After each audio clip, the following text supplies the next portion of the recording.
The static hissed for 3 seconds, a sound like autumn leaves skittering across pavement. Then, the wind. Not the gentle whisper of a breeze, but the high, mournful keen of air being torn apart by rock and pine. It was the sound of Jangsan Mountain, a sound Kang Dae-hyun knew in his bones. He'd heard it the day they found his brother, Jae-woo, at the bottom of a ravine, his body a broken testament to a supposed hiking accident. But it was the voice that followed the wind that turned Dae-hyun's blood to ice. "Hyung, can you hear it?" It was Jae-woo's voice. Not a memory, not a dream. It was his brother's voice, a perfect, chilling replica, stripped of the static of the old home videos Dae-hyun sometimes watched on lonely nights.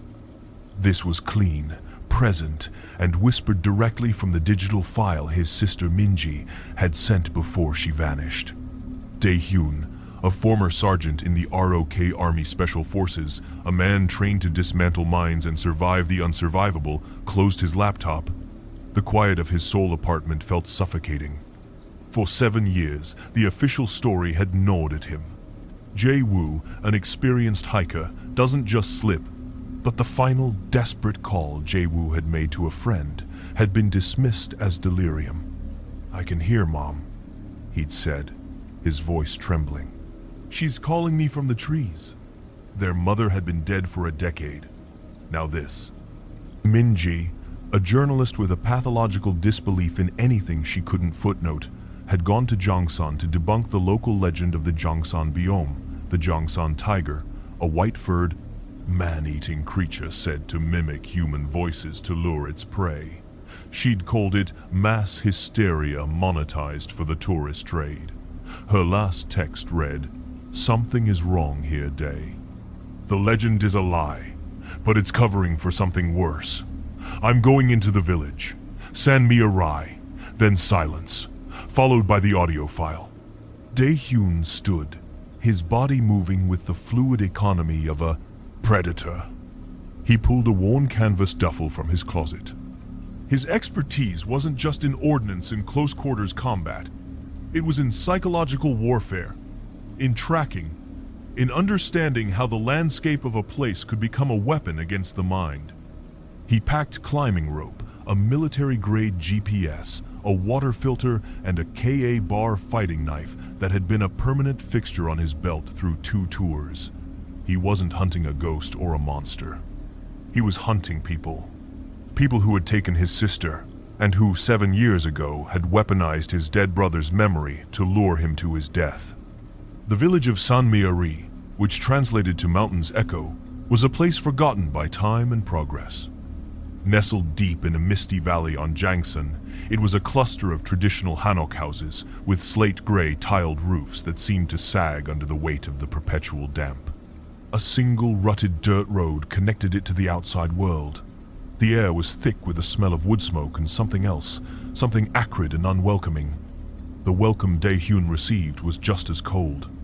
Faces peered from behind rice paper screens, eyes like chips of obsidian, before curtains were drawn.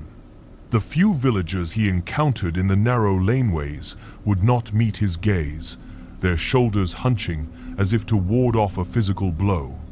They were all dressed in drab homespun fabrics, their faces etched with a commonality of hardship and suspicion. This was not the rustic charm of a tourist brochure. It was the oppressive insularity of a cult. He showed Minji's photograph to an old woman tending a meager patch of withered cabbages. She flinched, spitting on the ground and muttering a prayer. "The mountain calls its own," she rasped, turning her back on him. "The biome is hungry." It was the same everywhere. Fear, thick and clinging as the mountain fog, was the village's primary crop. They spoke of the Jangsan biome not as a folktale, but as a fickle god that lived in the forest, a divine predator to be appeased. They feared the woods that encircled their homes, a fear so profound it was a form of worship. Only one man seemed immune.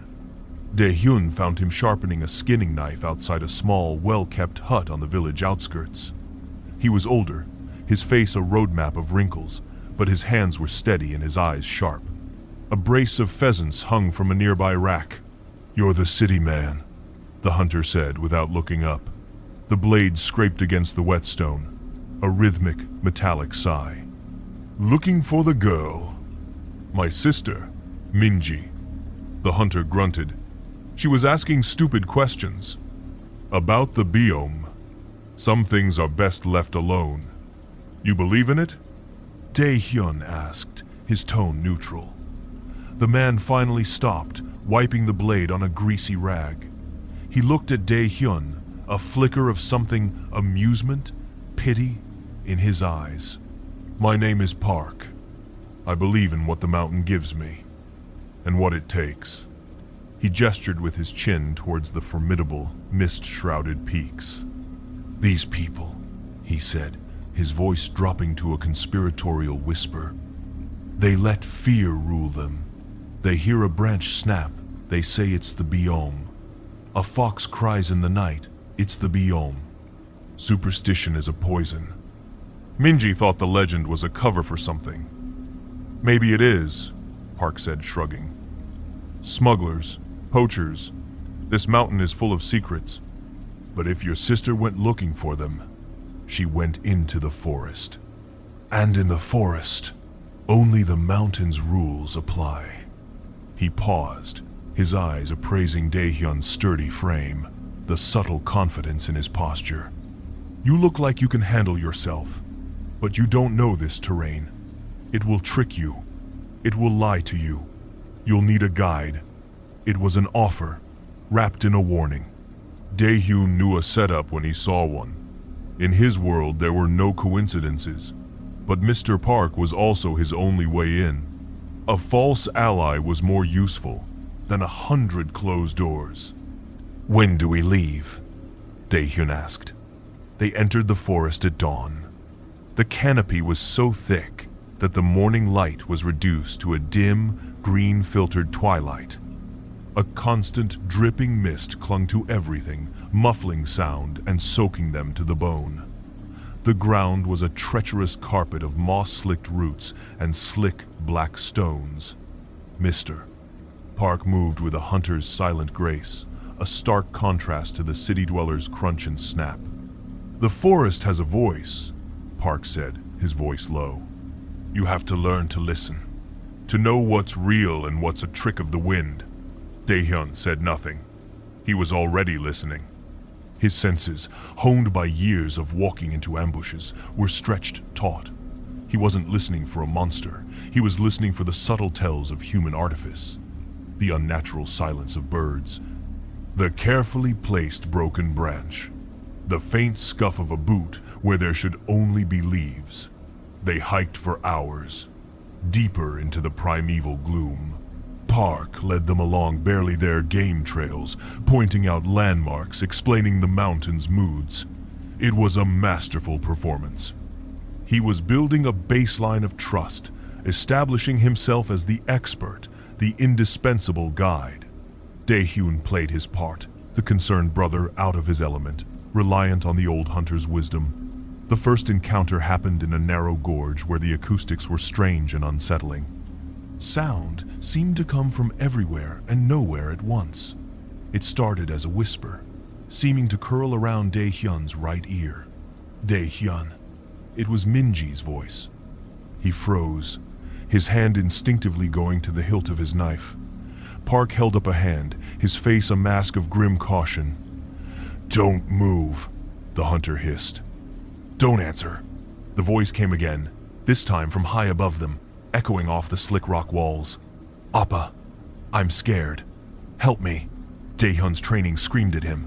It was a ventriloquist's trick. The sound was being thrown, bounced off the unique geological formations of the gorge. Someone was up there, watching them. He scanned the ridges, his eyes piercing the gloom, looking for a silhouette, a glint of metal, anything. He saw nothing but dripping ferns and shifting fog. Then came the rustling. Something big, moving parallel to them, just out of sight in the dense undergrowth. A flash of white, too quick to be anything more than an impression darted between the ancient pines. The biome, Park breathed, his eyes wide with what looked like genuine fear. It hunts. It's toying with us. Dae-hyun felt a cold knot of anger tighten in his gut. This was a test. A staged performance designed to gauge his reactions, to see if he would panic, if he would be ruled by emotion. They were using his sister's voice, the most potent psychological weapon they had. He forced his breathing to steady, his heart rate to slow. He feigned terror, stumbling back against the rock face. "What was that?" he asked, his voice a calculated tremor. "We must go," Park urged, grabbing his arm. "Now, before it decides to feed." As Park led him away, Dae-hyun covertly glanced back. High on the ridge, for a fraction of a second, the mist parted. He saw it. Not a monster. A man, draped in what looked like a heavy white fur cloak, disappearing back into the trees. The Echo clan was real, and Mr. Park was their Judas goat. The second day was a masterclass in psychological warfare. The hunt intensified, but the attacks were never physical. They were assaults on the mind, on memory. Park led him through a disorienting landscape of sinkholes and tangled thickets, a route designed to exhaust and confuse. And the voices followed them. They used Jae-woo's voice the most. "Hyung, it's so cold down here." A boy's frightened whisper that seemed to rise from a fog-choked ravine. "Why didn't you come sooner, Hyung?" A mournful cry, carried on the wind, making the pines themselves seem to weep. Each call was a precisely targeted strike, designed to fray his nerves, to make him doubt his own sanity. They were using his deepest grief against him. They knew his history. Min-ji must have told them, or they had forced it out of her. The thought sent a surge of cold fury through him. He almost broke when they used his mother's voice, a sound he hadn't heard in 20 years. A gentle humming, the lullaby she used to sing to him and Jae-woo when they were children. It came from a dense patch of rhododendrons, a sound so pure and loving it felt like a violation. Park watched him, his expression a careful blend of sympathy and fear. "The beast knows our hearts," he said softly. "It takes the voices of those we've lost." Dae-hyun stared into the hunter's eyes. "And you, old man," he thought. "You're the one who taught it the songs." He was beginning to understand their methods. They were experts in acoustics, using the mountain itself as a soundboard. They knew which valleys would carry a whisper for a kilometer, which caves would create a disorienting echo, which rock faces would throw a voice to deceive the ear. The white figures he occasionally glimpsed were theatrical misdirection, a visual focus for the auditory horror. They never got close. They were ghosts in the periphery, designed to cement the legend in the victim's mind. His suspicion of Park solidified when the hunter made a small mistake. While navigating a steep incline, Park pointed out a route. "We'll go this way. The ground is more stable." But Dae-hyun's eyes caught what Park was trying to steer him away from. A patch of mud, and in it, a clear, modern boot print. It was identical to the sole of Park's own worn-out boots. Someone had been there very recently. Park wasn't just guiding him. He was leading him along a predetermined path. A gauntlet. That night, as they made a cold camp under a rock, overhang, Dae-hyun knew he had to change the game. He couldn't win by reacting to their tricks. He had to take control of the narrative. "Park," he said, his voice level as he tended the small, smokeless fire. "My brother, before he died, he said he heard our mother's voice calling him." Park stiffened, his face unreadable in the flickering light. "The mountain calls its own," he repeated the village mantra. "No," Dae-hyun said, his gaze locking with the hunters. "It wasn't the mountain. It was a man. Just like the men who have been following us for 2 days. The men you've been leading me to." The old hunter's folksy demeanor evaporated. His eyes narrowed, becoming hard and cold. You are a fool to speak of things you don't understand. I understand psychological operations. I understand fear, isolation, and sensory deception. What I don't understand is why. Why kill a boy 7 years ago? Why take my sister now? Park was silent for a long moment. Then he gave a dry, mirthless chuckle. He wasn't supposed to die. The boy was weak. He panicked. He ran. The mountain did the rest. Your sister, she is stronger, smarter. She did not run. She listened, and she learned too much. The confession hung in the air, colder than the mountain mist. The false ally was gone. In his place was the gatekeeper. She's alive? Dae-hyun's voice was dangerously quiet. For now, Park said. The Elder will decide her fate. And yours. You have been tested, City Man. And I must admit, you are not as weak as the boy. You have passed the test. Now, you will come with me. You will be initiated. You will join the Echo. Dae-hyun smiled, a chilling, feral expression that did not reach his eyes. That's not how this ends. He moved in a blur. Before Park could react, Dae-hyun kicked the fire into the hunter's face. Park screamed, stumbling back, swatting at the embers on his clothes. Dae-hyun was on him in an instant, the handle of his KA bar striking the hunter's temple with precise, non-lethal force. Park crumpled to the ground, unconscious. Dae-hyun worked quickly, binding the hunter's hands and feet with climbing rope. He had what he needed. The direction of Park's gaze when he spoke of the Elder, the faint, unnatural trail he'd tried to hide. He knew where he was going. He was no longer the hunted. The test was over. The sound of the waterfall was a constant, deafening roar, a curtain of white noise that would mask any other sound. It was the perfect location. Behind the cascade of water, almost completely obscured, was a dark fissure in the rock, the entrance to a cave. Dae-hyun, moving like a shadow along the slick, mossy riverbank, knew this was it. The heart of the Echo clan. He slipped through the waterfall, the icy water a shocking blow. Inside, the roar was muted, replaced by a cavernous silence. The air was cold and damp, smelling of wet stone and something else, old smoke and human habitation. A network of limestone caves opened before him, a natural amphitheater. He could see the faint glow of torches deeper within. This was their sanctuary, their sound stage. The natural acoustics in here would be perfect, capable of turning a whisper into a ghostly chorus. He drew his knife, its blade a sliver of darkness in the gloom. He moved forward, his boots making no sound on the sandy floor.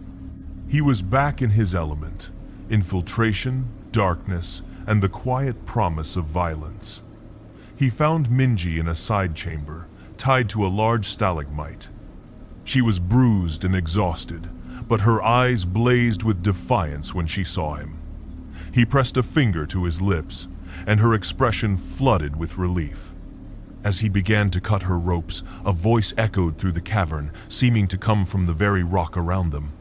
It was a deep, authoritative voice, filled with a chilling resonance. The Elder. The hunter has failed. The sheep has entered the wolf's den. Torches flared to life around the main chamber, held by at least a dozen figures. They were draped in shaggy costumes of white goat fur, their faces hidden behind grotesque masks carved from wood and bone, with long strands of horsehair hanging down like a matted mane. They were the Jangsan biome, the living embodiment of the myth. You cannot fight a sound, soldier. The Elder's voice boomed, amplified by the cave. You cannot stab a memory. In the center of the group stood an old man, not in costume, his face a severe mask of wrinkles, his eyes burning with fanaticism. With him was Mr. Park, a bloody welt on his temple, his face a mask of fury. Then the assault began. "Hyung, why did you let me fall?" Jae-woo's voice filled with ghostly accusation. "Dae-hyun, they're going to kill me." Minji's voice screaming in terror, even as the real Minji was right beside him, her ropes now cut. "My son, my poor son," his mother's voice, weeping in sorrow. It was a symphony of his worst fears and deepest regrets, a multi-layered psychological barrage. The clan members were swaying, their masked faces turned towards him, their throats producing the uncanny, perfect mimicry. This was their ritual, their power, to break a man from the inside out. Dae-hyun saw Minji clap her hands over her ears, her face pale. This was his battlefield, and he knew the rules. He grabbed Minji, pulling her behind a large rock formation. "Don't listen!" he yelled over the cacophony of phantom voices. "It's not real! Watch their throats!" He had to disrupt their greatest weapon. He couldn't fight them all, not in the open. He scanned the cave, his tactical mind assessing the environment. Water dripped from the ceiling, forming puddles on the floor. The torches cast long, dancing shadows. Darkness was his ally. He pulled 2 small objects from his pack, a smoke grenade and a signal flare. It was time to change the sensory landscape. He pulled the pin on the smoke grenade and rolled it into the center of the chamber. Thick, acrid smoke billowed out, engulfing the torchlight. The clan members coughed, their chorus of voices faltering. The elder shouted commands, but confusion was spreading. Under the cover of smoke, Dae-hyun ignited the flare. The cave was instantly flooded with a blinding magnesium white light, throwing every stalactite and stalagmite into sharp, terrifying relief. The sudden, brutal shift from darkness to overwhelming light, from echoing voices to choking smoke, shattered their control. He pushed Minji towards a narrow passage at the back of the cave. "Run! Get to the outside! Follow the river down!" She hesitated. "Dae-hyun, go!" he commanded. As she scrambled away, he turned to face the chaos. The clan members, blinded and disoriented, stumbled around, their monstrous costumes making them clumsy. He moved through them like a wraith. He wasn't there to kill, he was there to dismantle. He struck the first one at the knees, sending him crashing to the floor. He ripped the mask off, revealing not a monster, but a terrified teenager, his face streaked with tears and soot. The boy whimpered. The second he disarmed with a sharp blow to the wrist, sending a torch skittering across the floor. He saw Park lunging at him with a knife. Dae-hyun met him, not with force, but with misdirection. He sidestepped, using Park's own momentum to send him sprawling into 2 of his own clan members. The psychological spell was broken. The booming voice of the elder was now just the frantic shouting of an old man. The terrifying Jangsan Tiger were just confused villagers in costumes. Their power wasn't in their strength, but in the illusion. And Dae-hyun had shattered it. He grabbed the unmasked, weeping boy, holding the flat of his Ka bar to the youth's throat. "It's over!" Dae-hyun's voice, not amplified but raw with command, cut through the smoke. "You are not gods! You are not monsters! You are just men, hiding in a cave, whispering lies." He shoved the boy towards the elder. "Look at him! This is your monster! This is your power! A scared child in a goat skin!" Silence. The remaining clan members froze, looking from the boy to the elder, the foundation of their belief crumbling before their eyes. The magic was gone. All that was left was the sordid, pathetic truth. Dae-hyun didn't wait for their surrender. He backed away into the smoke-filled darkness, turned and ran, following the path Minji had taken. He found her by the river, a quarter of a kilometer downstream. She was holding a small digital audio recorder, its red light blinking. Evidence. They didn't look back. They walked through the pre-dawn gloom, leaving the waterfall and its dark secret behind. As the first rays of sun pierced the morning mist, they crested a ridge and saw the road, a thin gray ribbon leading back to the world of reason and light. The Jangsan biome was dead. Dae-hyun hadn't killed a mythical beast. He had dragged a very human evil out of the shadows. He had descended into a hell crafted from sound and memory and faced the ghosts of his past. The voices could no longer haunt him. He had finally answered his brother's last desperate question. "Yes, Jae-woo, I can hear it. It's not the mountain. It's not a monster. It's just the hollow, pathetic echo of men who have forgotten how to be anything else. And now, the whole world will hear it too."